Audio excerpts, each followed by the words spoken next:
I go for refuge and to enlighten to the Buddha, the Dhamma, the Sangha. Practice of giving, so forth. May I become a Buddha to benefit all sentient beings. I go for refuge and to enlighten to the Buddha, the Dhamma, the Sangha. By my accumulation of the practice of giving and so forth, may I become a Buddha to benefit all sentient beings. I go for refuge to enlighten to the Buddha, the Dhamma, the Sangha. By my accumulation of the practice of giving and so forth, may I become a Buddha to benefit all sentient beings. Sanje judo soge chonam la chanjo pardo dane gyapsuch Dage jinso kebe sonam ge drola penjere sanje jubara sho Sanje judo soge chonam la chanjo pardo dane gyapsuch Dage jinso kebe sonam ge drola penjere sanje jubara sho Sanje juda soge shonam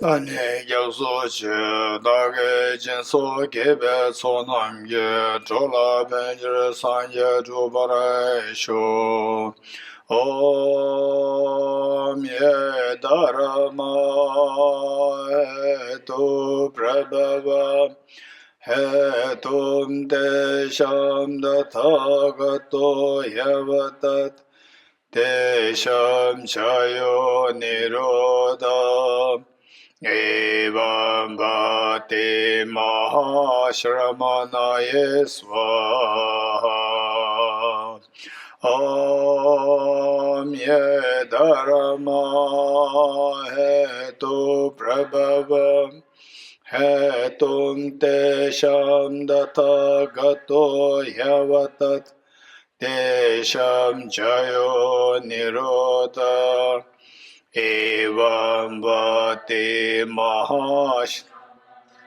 swaha Om ye dharma hetu prabhava hetum tesham dathagato yavatat desham chayo nirodha evam bhati mahashramanaye swaha.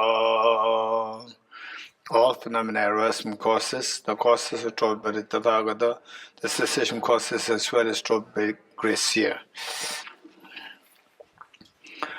Okay, this one question here in emptiness. This we'll discuss later. And now let us continue with the Bodhichitta. We talked about the nine steps for the method of equalizing the exchange. Huh? Say it again. Are we not going to finish this? Okay, that will do it later. Don't be too excited. Don't be too excited. Okay. Okay.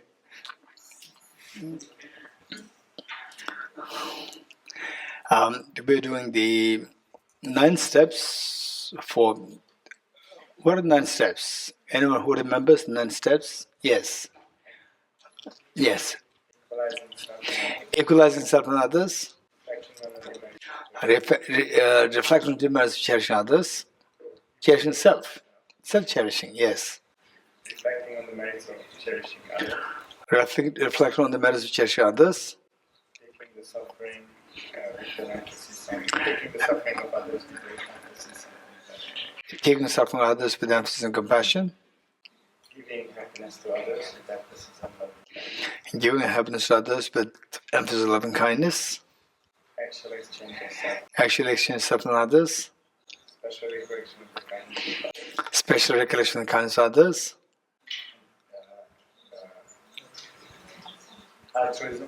Altruism. Bodhichitta, very good. Oh, okay. Good. Okay. Now let's do. So the thing is that we need to remember these steps on our fingertips, not just always in the books. Yes, of course. First, it should be on the book. Then what is in the book should be moved to your the mental continuum. In other words, you need to remember them. And once you remember them, then put into a daily practice, and if possible, with the different experiences, what you read, what you've seen, what you experienced, all these, bring them in the contemplation, and then you see that gradually things will be growing within us. Okay, this is what is expected. Okay, first, equalizing self and others. The idea is that this teaching or method of equalizing the exchange of others is what the Bodhisattva Shanti as they describe this as to be maintained confidential. This teaching is to be maintained confidential.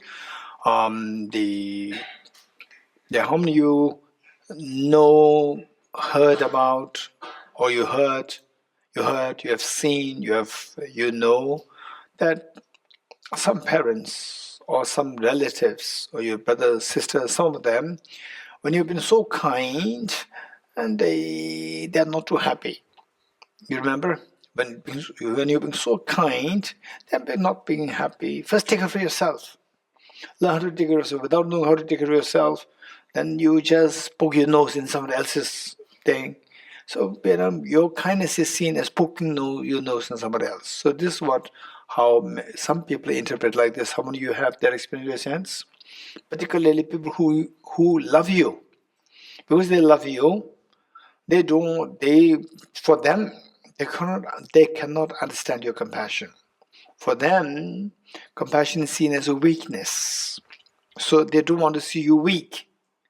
So when you are being compassionate, they feel that, okay, now look, my child is becoming, that's the weakness that she's demonstrating, he's demonstrating. Or your brother, your sister may say, oh, so what is it? Take care of yourself first. So this is what you do, and then you end up nowhere. People take advantage of you.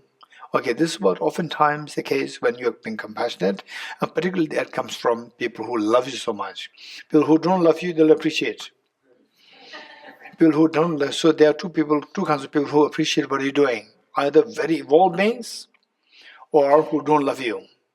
Who don't love you, they want to extract money from you. They want to extract your benefit from you. And then they appreciate you.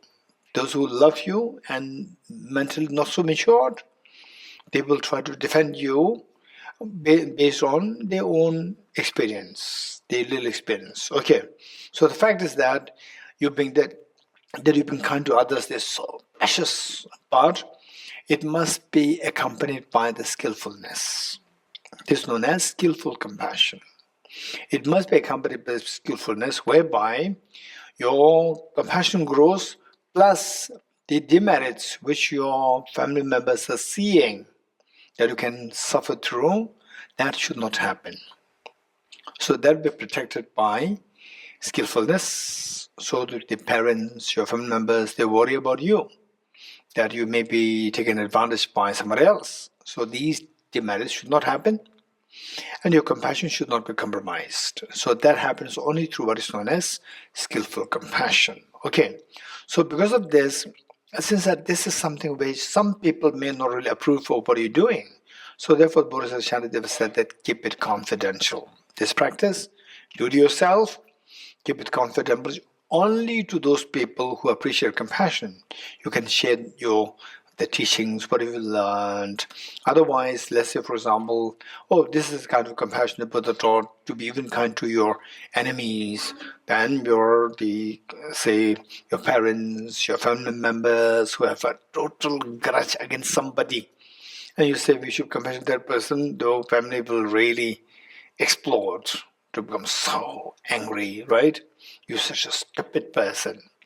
So this way, then they accumulate negative karma. Your family members, they also accumulate negative karma, and then you can be discouraged. So by being unskilled in just revealing what you're doing, so instead keep a very low profile. Whatever practice you're using, compassion, low profile. You demonstrate compassion, but don't say that, this is what I learned from Bodhisattva Shanti. Then they think Bodhisattva Shanti was stupid. And if you say that I learned from Buddha, they'll say the Buddha is stupid. So meanwhile, they accumulate so much of negative karma. If you say that, this is what His Holiness the Dalai Lama is saying, they will say the same thing. Dalai Lama is stupid. They accumulate so much of negative karma. So we should be very skilled. Particularly when you see that there's some very important point coming up, and if the person to whom you are relaying the message, if you can sense that although what you're saying is so true, is coming from His Holiness, coming from Acharya Nagarjuna, and so forth, but if it's mentioned their names, then this person can become even more angry. Don't mention their names. Present it as your point of view. You're getting it? Because you try to defend yourself by bringing these people, and then you are making the other person accumulate negative karma. So we should be very careful. This is known as a skillfulness, where the other person disapproves of what you're doing. What you're doing is so good. There's no compromise in what you're doing. And yet the other person does not approve of what you're doing. And whether it's whoever the person is, then many people, they tend to defend yourself. What I'm doing is correct, it's not wrong, because this is coming from this teacher, that teacher. And the person will become angry towards that teacher, this teacher, whoever you are citing. You're getting it, these are the skillfuls. And then in a way you are making the other person accumulate so much negative karma. Whereas you defended yourself. When you see that the other person appreciate, if you cite the source, then you mention that this is coming from His Holiness, this is coming from the Buddha, coming from Acharya Nagarjuna, then the person, wow, this is amazing. Particularly if you sense that person has admiration in what you're saying, then you cite these sources. The person get the opportunity to accumulate even more merit. Wow, that's amazing. What he said is so meaningful, and I come to learn that it's coming from Bodhisattva Shantideva, it's coming from His Holiness, that is so precious. Whereas disapproval, then you say to defend yourself, oh, because no, it's not just ordinary likewise, but somebody who's very standard. Like His Holiness said it, the person will feel angry towards His Holiness. You're getting it? We should be extremely, extremely careful. Whether to mention the name of these teachers or not. We should be very careful. Simply because to defend yourself, it can make the other person accumulate so much of negative karma already.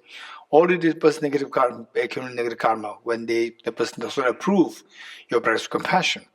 Already the person accumulate negative karma. And now on top of that person accumulate negative karma in relation to such enlightened high-level bodhisattvas. They accumulate so much negative karma, and then the chances for them to come out is going to be so less. So these are skillful things that we need to do. So therefore, Bodhisattva Shantideva advised that this teaching should be maintained very confidential, not to disclose things so easily to other people. Okay, so the first one, that this is why not to be disclosed to people easily, why to be maintained confidential, because that this is something many people cannot digest. Many people cannot agree with these teachings. They're so profound that people, this teaching actually revolutionizes our thinking. Our thinking is one way, and it'll take to the opposite side. So therefore, ordinary people, they can't understand it. So they would think that you're crazy. You're crazy, and this teaching is crazy teaching. So therefore, they accumulate negative karma. So you are advised to keep it very confidential. So because that this is not an easy thing, so therefore it should be practiced in steps. It should be practiced in steps. So jump to the roof. Jump. You cannot get there. It's not easy to get to the roof. You'll fall. So you need steps to reach there. So likewise, we require the steps. So the first step taught is equalizing self and others. Instead of saying that you're more important than me, which the majority of people will not agree. You are more important than me. This is stupid. Many people say that. This is stupid. So therefore, the first that we think of, that we are all equal. This is the first step. Not that I'm more important than you. We are all equal.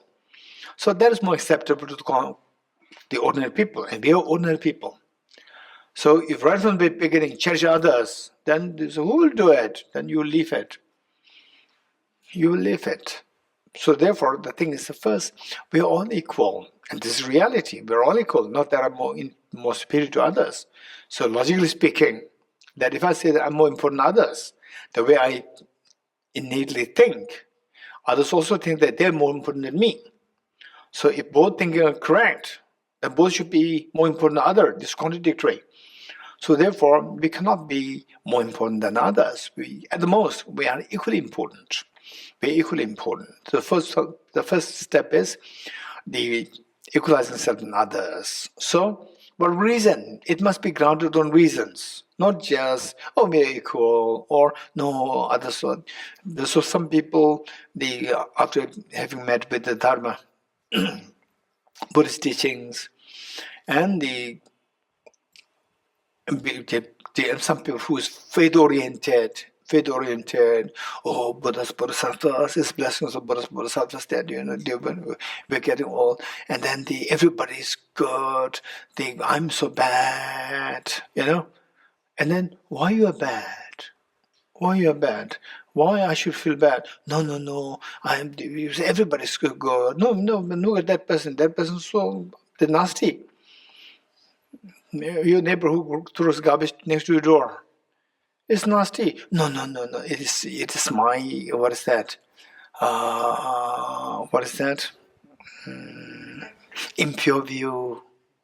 It's my impure view. You're getting it? So, if this is how we proceed, we will never grow in your realization. It's all, there's no ground. So ground must be valid cognition. Ground must be valid cognition, which tallies with reality. We should be very realistic. We cannot build our spiritual realizations on just the blind faith. It'll never grow. I'll tell you how it'll never grow. There was once a girl, and who was already in her 30s. And she's a Buddhist, and her parents eventually became Christians. And the mother was Christian. And the father, initially a Buddhist, became Christian. Because of look at this, how he became Christian. The mother said that the mother and her brother, both are Christians, and told her husband who was a Buddhist, and told one day in a casual family meeting, this wife, told the husband that, okay, now we're all growing old. Fact, not fact. Fact. We're all growing old, so we die. When we die, I and my brother will go to heaven, and then you'll go to hell. We'll be separated. He was worried. The husband is worried. Oh, I'll be separated at the time of death. I'll be separated. So you're all going to heaven. I'm going to separate from you. He's worried. He's worried. And he said, oh, then I should become Christian. So he became Christian. Then he became a very staunch Christian. Very, very staunch Christian. So the girl is a Buddhist. The daughter is a Buddhist. And the daughter and father, they're not going well. Some conflicts are there. Because the father wants her to be also Christian. And the daughter is going through studies. All the studies, rationally, she's very stable, but convinced. And then I told the girl, I'd like to meet your dad. She freaked. No. He will not accept you. He'll not accept you. I said, no, this is not your business. This is not business. It's your father's business to say no.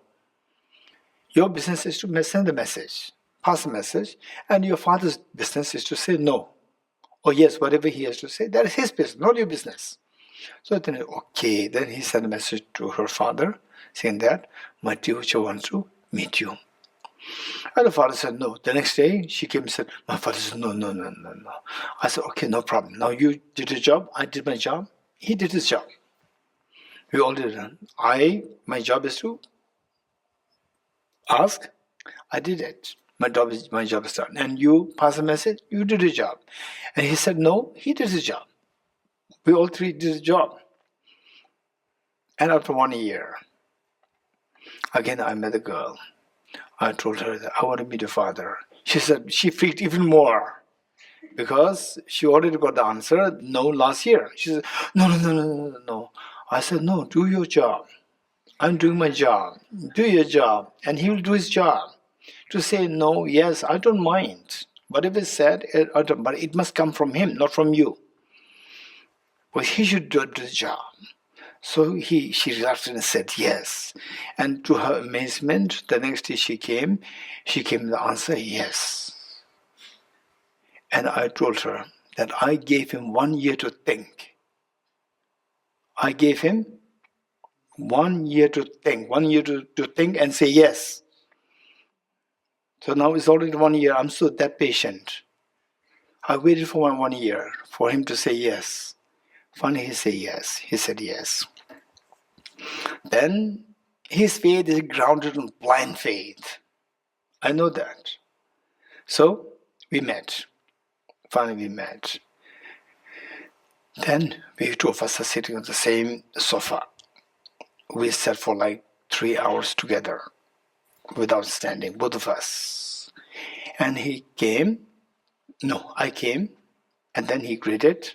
So we served tea. And the daughter was so worried. What kind of meeting would that be? Because the father is so volatile, very staunch Christian, and Geshe-la is a magician. So,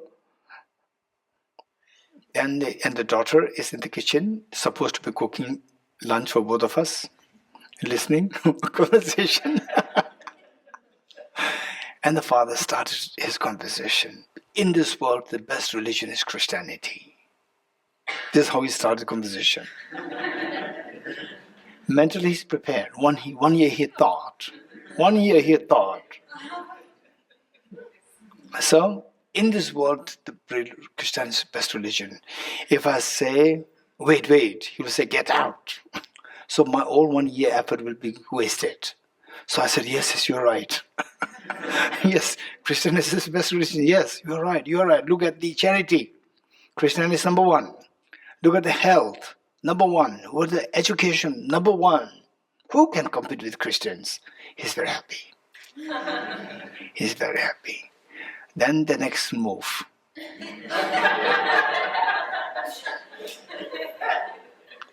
That's the next move. He said that nobody can do anything against God's will. Nobody can do anything against God's will. I said, yes, of course. Again, if I say, what do you mean by that? He will say, get out.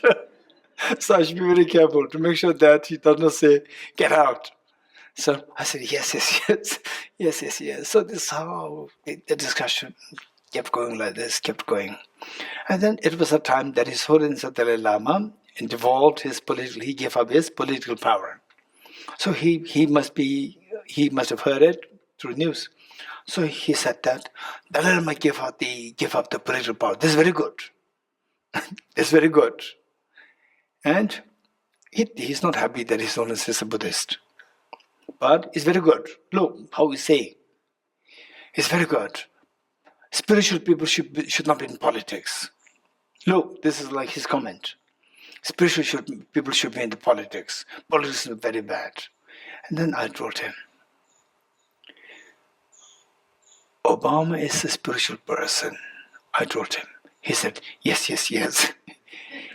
He does not know where I'm taking him. You're getting it?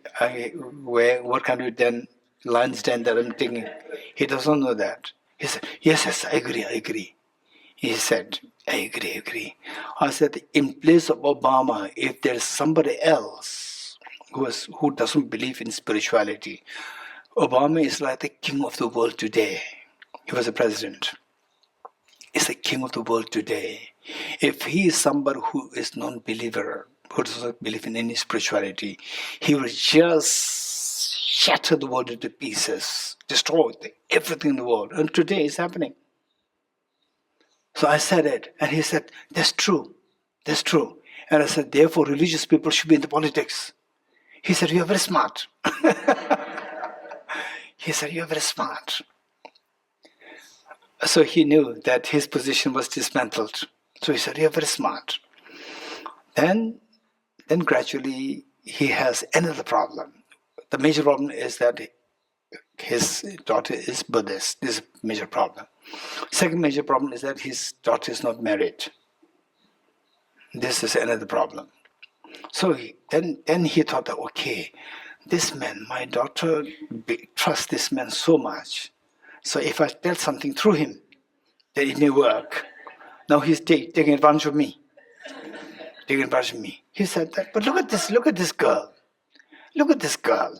Now he's taking advantage of me, using me. Look at this girl. I said, what happened?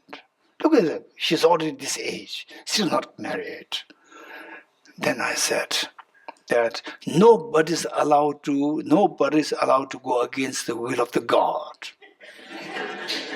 And God doesn't want your daughter to be married. And you are going against God's will. Then he said, but she's my daughter. She's my daughter. When it comes to his own private matters, God, stay away. God, stay away. You're getting it? God, stay away. In practical terms, when it comes to his own thing, then God is second. Right? Otherwise, you give the facade that God is everything. So this is blind faith. This is blind faith. When the blind faith is there, it seems so strong, but when it comes to selfishness, then if it contradicts with the God, then the God is secondary. Your selfishness is the number one. This is a problem when the faith is blind faith. So therefore, all what we're learning, that equalizing self and others, it must be grounded on rationality. The reasons, solid reasons, which should make you very stable and steady, that your faith does not shake. I wouldn't say faith, your confidence does not shake. This is very important. So, but reason two, we have to say that we're all equal. So, for three reasons. One is that we all, say for example, the reason, so for example, say if the 10 people who are extremely thirsty, under scorching sun, very thirsty, and if there's only one glass of water, who likes to drink it? Of course, when you're not thirsty, you will say that, oh, let him drink, let her drink. And if you are not thirsty, you may also say we can share. But in actuality, when you are really, really, really acutely thirsty, pained with thirst, then you say, I will drink it. And this is what happens during the different revolutions. You're getting it? For example, French Revolution, Russian Revolution, so forth. There, food scarcity became dominant. With the food scarcity, when the real food comes, everybody is struggling to get a piece of bread. You know that. I don't know how much you read the history. You have to read this history. Oh, by the way, there's the Gagan is so good in history. I'm so impressed by his, the knowledge of the history. Okay, so you look at this, then these will tell us. So when these things, when you meet with the history, so this history, just say, oh, this happened post situation. No, this is the human psyche. When you go through acute pain, then you struggle. I like to have it, I like to have so on. So this is known as where the equality is not there. Equalizing self and others are not there that are more important. And that's a problem. That is a problem giving rise to all the problems that you face, that I face, that we face, is all because of this. The failing to see the equality of self and others. Whereas if somebody asks you, why do you not have to water yourself? Why do you have to piece of bread for yourself, not others? Why? Why you? Because what answer will you give? Tell me. Why you? Why do you not have this bread? Why? You will say, I'm hungry. You're getting it? I'm hungry. The next question. Which means that when you say I'm hungry, I don't want the pain of hunger. You agree? This is what drives you to go for the bread. I don't want to have the pain of hunger. This is the reason. This is the best logic. This is the best reason that you have to justify that you want to have this. You like to have this bread or water. This is the greatest justification. Beyond this, there's no justification for you to say that I deserve this water. So, if this is what it is, I am hungry. I'm going through the pain of hunger. I don't want the pain. What about others? Others also have the pain. The answer is yes. Now tell me, give me another reason which is more powerful to justify that you deserve it. What reason do you have? No other reason. You're getting it? There's no additional reason. This is the last reason that you have, that I'm hungry. I'm going through the pain. I don't want the pain. And this is same with the other. So therefore, we are all same in not wanting suffering. In not wanting suffering. And we are all same in wanting happiness. Number 2. We are all same in having the potential, having the hidden treasure for the greatest of the happiness and no suffering. We're all same, having the Buddha nature. We're all same. We're all same in not wanting suffering, wanting happiness, and having the potential to make suffering zero and happiness the maximum. So the first 2 things make you go for happiness, make you run away from miseries. And the last one, the third one is to tell us that you are equally important. Others are equally important to you. You are equally important to others. We are all equal in being important. Why?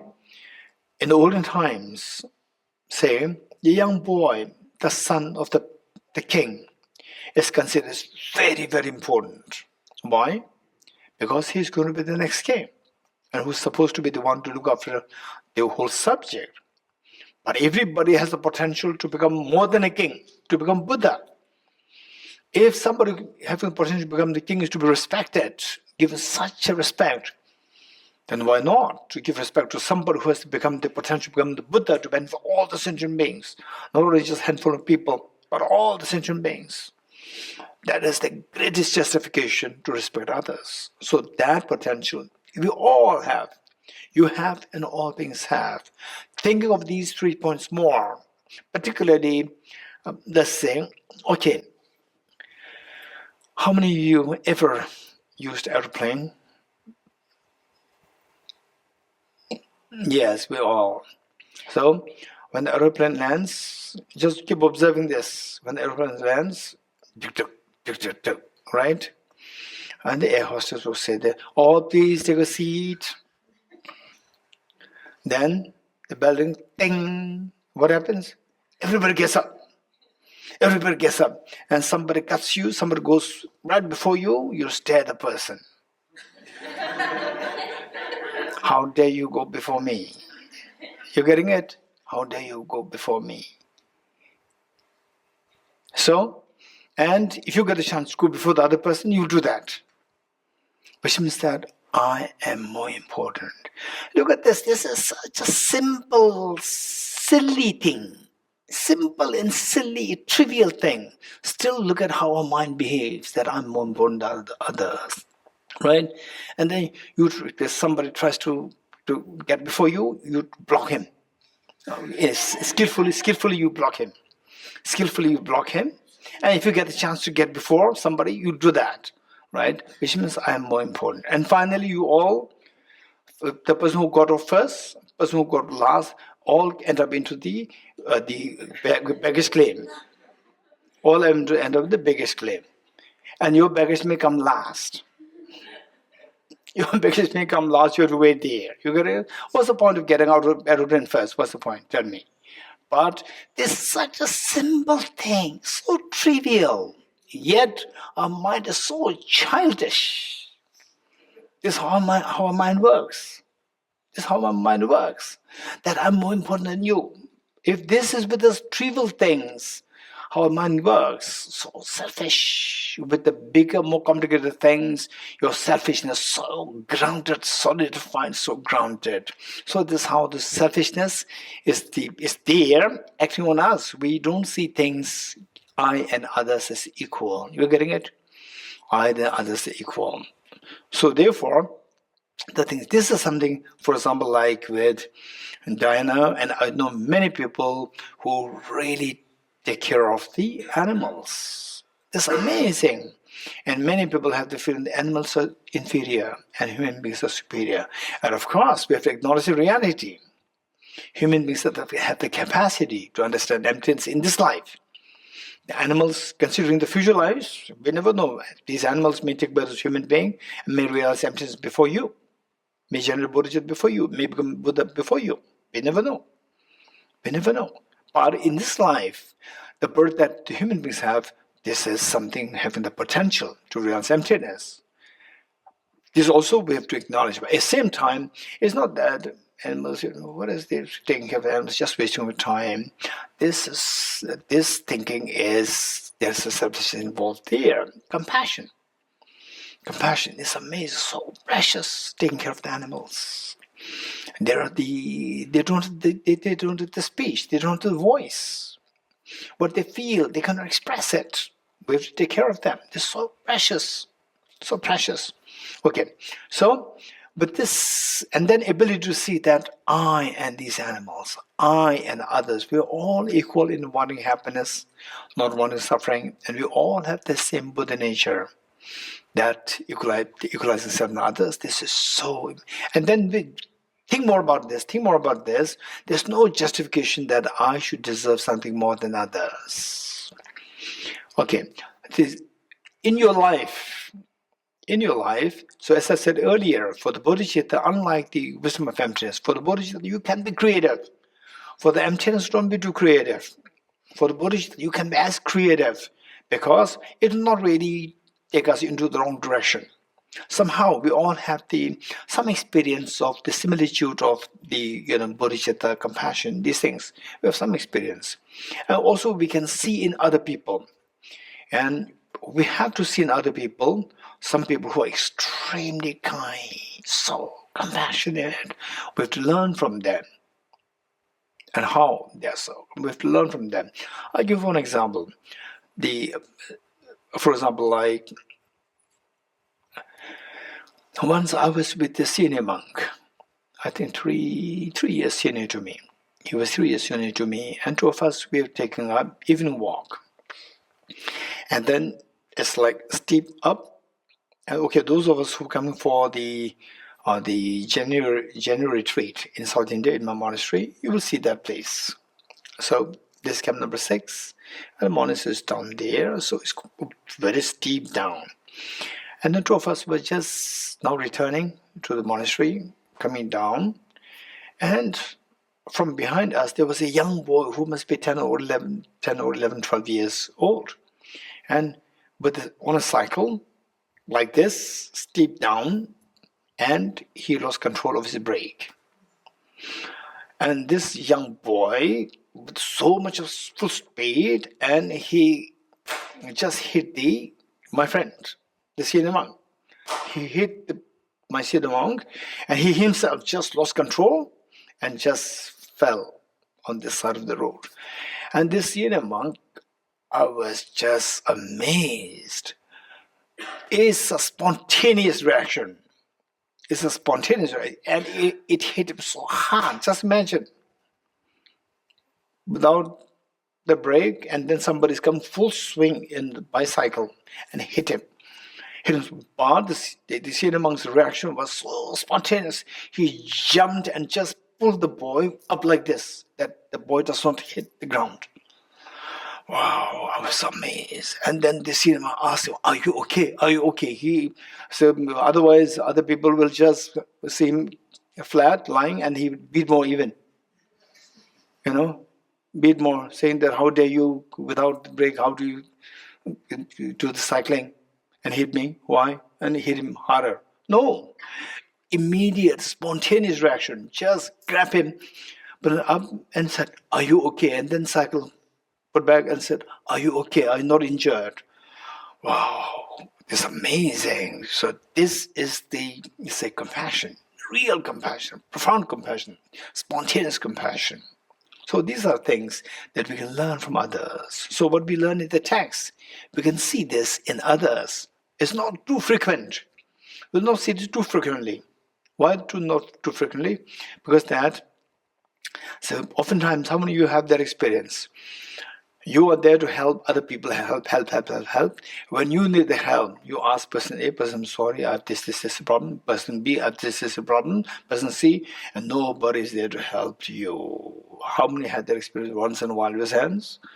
Yes, then you will feel, where are where is this text? Where is this bodhicitta? Where? In reality, it's not visible. You getting it? So this is where I'm saying that these examples are not so common. It's rare. But once in a while, when you do encounter with such examples, it's so precious. Don't just take for granted. You learn from these examples. And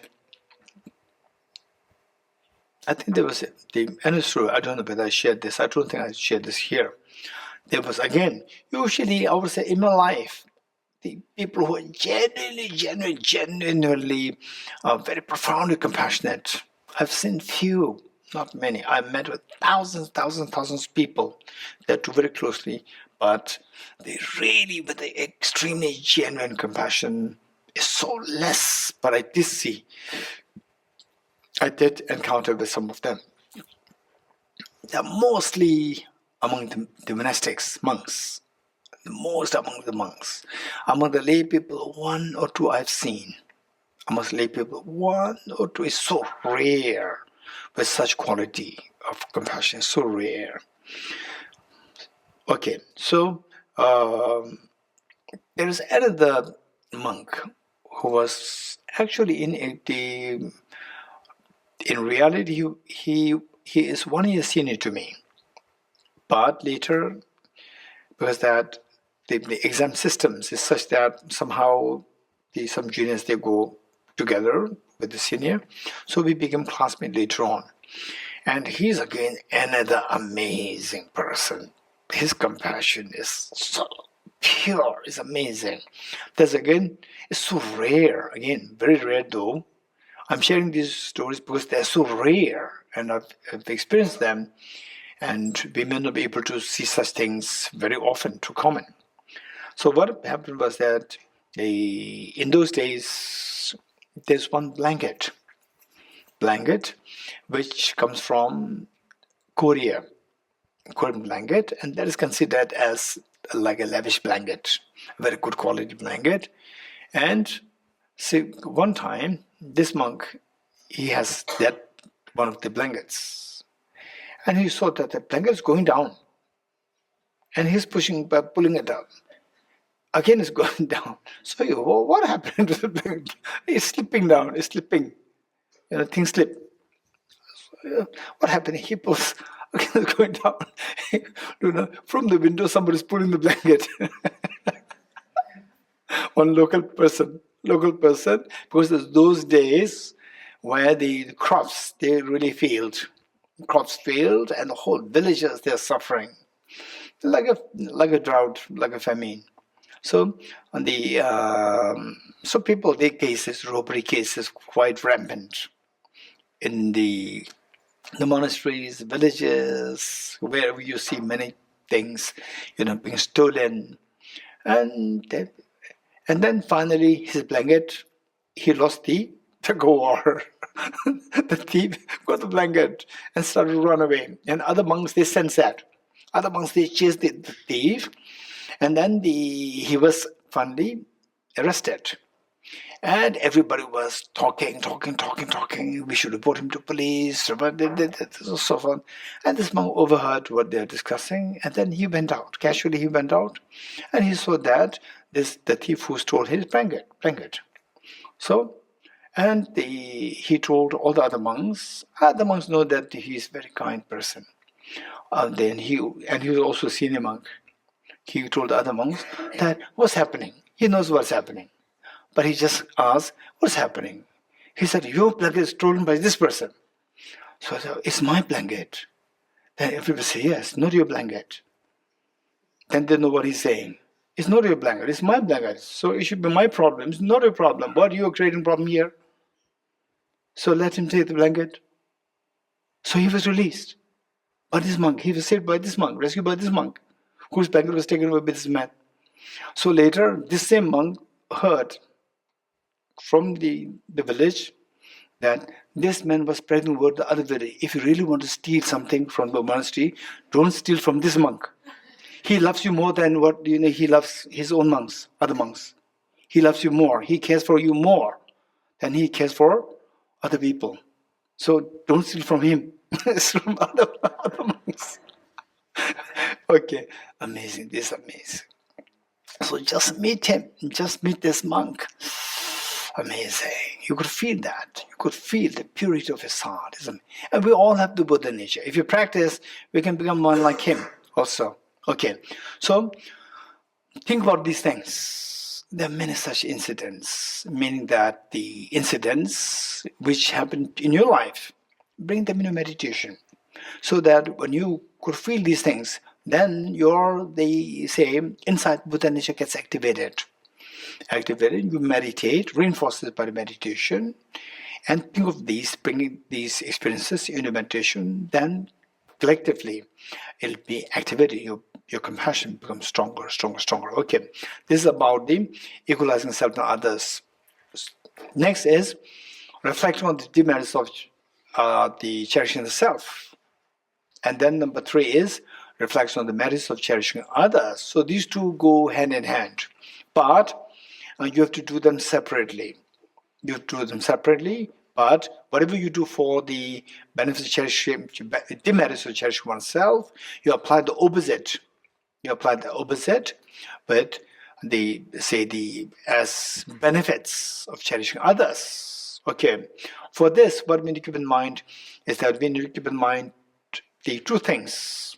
That finally, what we don't want is we don't want miseries. And what we want is we want the freedom from miseries. We want the happiness. This is reality.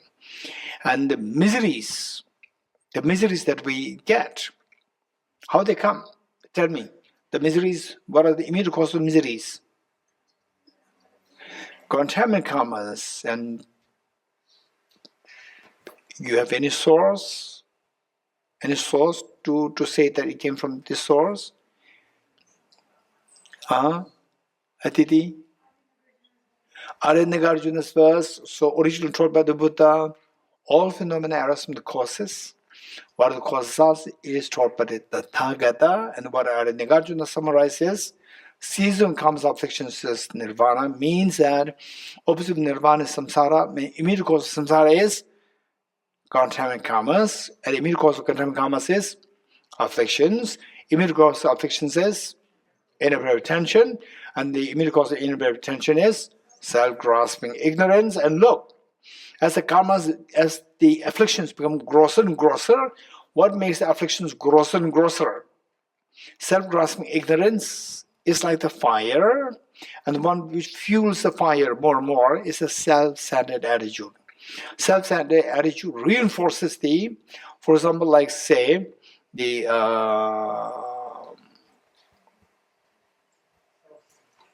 self-centered attitude. Okay, so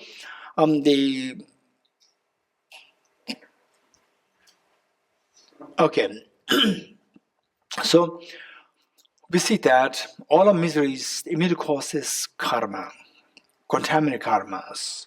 And how many karmas are there? Karmas from when? Karmas from? Karmas from? Beginnerless time. This life, the previous life, previous life, beginnerless time. And these karmas are like the arrows. For example, the arrow hits you and you feel the pain. Arrow hits you and you feel the pain. And some arrows already hit you. Some arrows are still flying in the air. And we don't see them. What will happen to you tomorrow? What will happen to me tomorrow? We never know. So this is all decided by the karma in the air, because we don't see the arrow flying in the air. Those arrows which are hitting us, we feel it. Through the experience, you know that, okay, now the arrow has already hit me. But the arrows in the air, we don't see them. These are the karmas in the air. Karmas already shot by self-grasping, ignorance, self-centered attitude from many past lifetimes. There are millions of arrows of karmas being shot. These are the arrows shot, and they are flying in the air. Okay, so who shot the arrow? Okay, first, who created the arrow? Who made the arrow? Self-grasping ignorance made the arrow. And who shot the arrow? Self-centered attitude shot the arrow. You're getting it? These two combined together, the arrow shot. Whenever today, if you show anger towards your mom, dad, or somebody, whatever the anger, negative thoughts arise, you're already you're already shooting arrows, and you're making the arrows, more arrows to fly in the air. This is what is happening. Now, do you agree with me that even if somebody shoots an arrow, somebody shot an arrow to you, but if you have a shield, arrow cannot do anything. You agree? Arrow hits you and the arrow will fall. But the shield which can really protect you from the arrows of the karmas, the shield, primarily there are two shields. The wisdom of emptiness, which is the nature of the fearlessness, and the Bodhichitta, which has the nature of the appeal. These are two shields which can protect you from the karmas hitting you. Karmas will hit you, but they will not affect you. They hit you and they drop. That's it. But look, now self-grasping, ignorance, self-centered attitude, these two actually shot the arrow of the negative karmas since long time ago, immediate previous life, even this life also, we are shooting new arrows, and arrows are flying in the air. Millions and trillions of arrows are flying in the air. Arrows of the negative karmas are flying in the air. And say they can hit us anytime. They're hitting us now also. For example, after this, we go for lunch, we have a good lunch. These are nice arrows. You get nice, the arrows of the suffering change. So, whereas, okay, now it's already 12:36, still he's not stopping the class. Right? So uneasiness there, already the arrows hitting. Uneasiness is there, so already the arrows are hitting.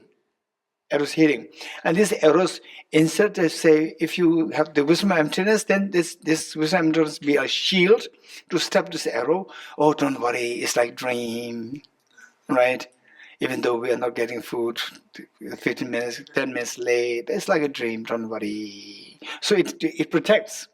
And then, no. So let him speak, it's fine. A compassion for me. Right?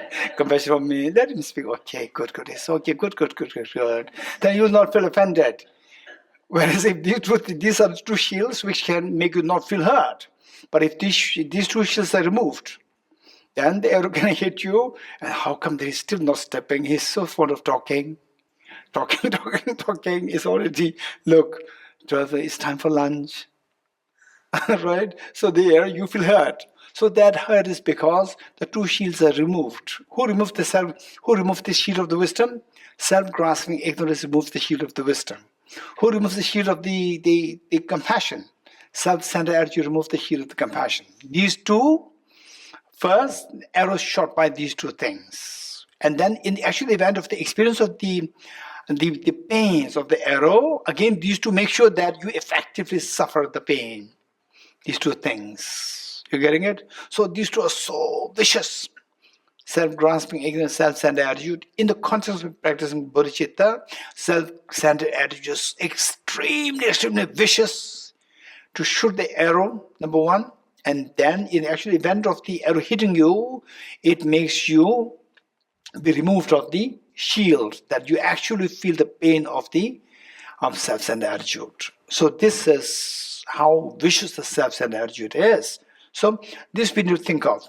So with this in mind, any pain that you go through, that I go through, that each one of us will go through, any pain, mental pain, physical pain, all pains, They are initially created by the error of the self-grasping, even self-centered attitude. And then, the actual event of the experience, these two things to make sure that self-centered, make sure that you suffer the pain of the error of the karma hit. So this is so vicious. Self-centered, just so vicious. The reflecting on the demerits of cherishing the self, reflecting on the demerits of self-centered attitude. You contemplate on this. Any pain that we go through, at the root, there's self-grasping and self-centered attitude together. These two always there. Now, if the self-grasping is there, no self-centered attitude. Self-grasping cannot do anything. It is like somebody gives you the gun, and you take the gun and the gun keep it on the table. That's it. You don't use it. If the self-centered attitude is not there, the gun is not going to be used. So self-centered attitude, self-grasping cannot do anything. So let me give you this metaphor, then we'll stop here. Say, okay, let us be very honest. How many of you like shopping? Let's be very honest. How many like shopping? Maria? Yes. Chelsea? Are you sure? Gabor knows you best. Because you are next to Gabor, you said it? Okay. Okay, what about Julia? No. Huh?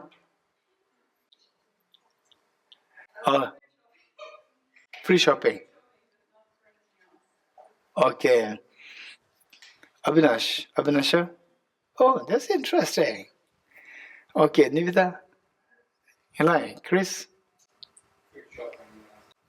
Window shopping. Fruit shopping. Food shopping. Okay. Okay, now let's see that. Okay. You remember any shopping mall? I just like cheap things. No. Do you remember any name of a specific shopping mall? Huh? Aventura Mall. Hey, Maya. You like? No. Okay. Alexandra. You don't? Okay, that's interesting. It's also like we're in the Himalaya. Among people who are fond of Himalaya. That's amazing. Shalini? Okay. And Tanya? Okay, not anymore, in the past years. Okay, let's say that tell me, show me one in Delhi. Select city, let's say. Okay, we all get to Delhi, and then let's say you're sleeping. You're sleeping, and then how many of you have seen shopping malls coming up in just 1 or 2 years time? Shopping malls are coming up somewhere. How many have seen that? Earlier the land was barren, or land was some old buildings, all torn down, and the shopping mall came up in 1 or 2 years. Raise hands. How many have seen that? Good. Okay, you are sleeping.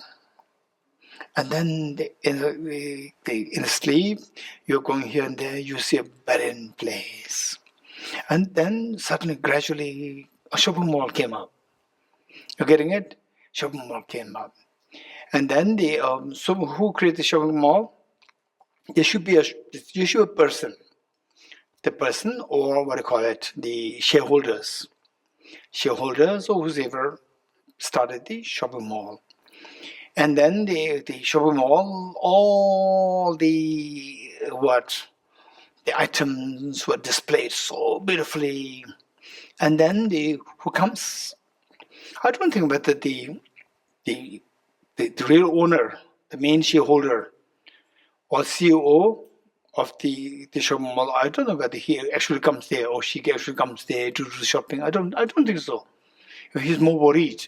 Are they displayed properly, not properly? Right? Okay. So then who comes? Who comes to enjoy? Shopper comes. Shopaholic comes. Right? Okay, shopaholic comes. Right? Shopaholic. Okay, Akir comes. Right? Akir comes. Right? And then I like this, I don't like this, I like this, I don't like this. So what is the before the shopper comes, somebody created the display. You agree? Somebody created the display of the merchandise in the shopping mall. So, and actually, this dream shopping mall, who created that? Your mind, the sleep created this shopping mall. Then who comes to shopping? Sleep represents self-grasping ignorance. Self-grasping ignorance creates all the varieties of things like the shopping mall. Then who comes? Self-centered attitude comes to the shopping. Self-centered attitude comes, I want this, I don't want this. And the mother brings you with you, and the mother shows you a bit local shirt. No, this is not good, color is not good, shape is not good. No, actually, you have seen the Chanel. You have seen the, what is that? Louis Vuitton, you saw the Gucci, right? And then the mother showing some local thing, like 50 rupees, 100 rupees shirt. And so, no, it's not, uncomfortable here, uncomfortable there, color is not good. And you deliberately ask for a color which is not available. So the mother becomes so desperate. And the mother says, okay, next time. Then you pull, and your mind is pulled by this Gucci shirt. Gucci, and you are about to leave the shopping mall, you get off and then still you want to look at it, you're pulled, you're getting it. Okay, who's that? That's the shopper, self-centered attitude. So, self-grasping ignorance creates all the items of the shopping malls, and self-centered attitude comes to the shopping. You're getting it? This is exactly what happens. Say, you sleep. Your sleep creates the dream of all the things. Then your self-centered attitude comes, and this is good, this is not bad. All these judgments are made by the self-centered attitude, and then engage in the activities. Killing, stealing, everything happens. So, this is how negative karma is created. So with this mind, this is where if the self-centered attitude is not there, if the shoppers are not there, then what's the use of the shopping mall? Do you agree? If the shoppers are not there, shopping mall has to close down. Even though the self-grasping ignorance projects things as objective real, but if there's no self-centered attitude, then self-grasping ignorance cannot do anything. Whereas self-grasping ignorance, only when the self-grasping ignorance is supported by self-centered attitude, then the gross afflictions arise so actively. And then contaminant karmas are accumulated. This is how the miseries ensue. Okay, we stop here.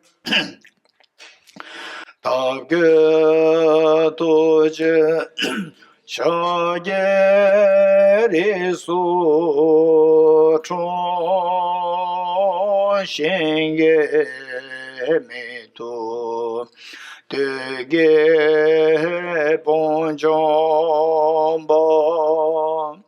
serge lumbo tabo jebe ko shage gebo kela chaselo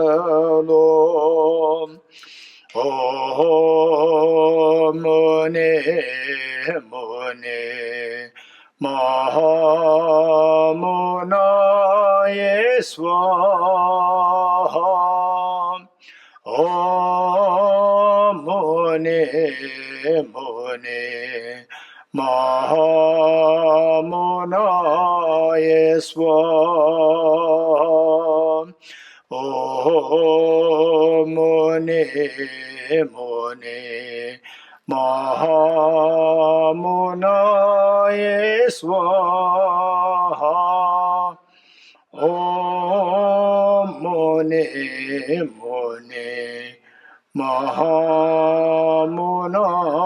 Yeswa. Oh, Mune, Mune, Muna Yeswa. Oh, Muni, Muni, Mahamuna Yeswa. Okay, three processes together.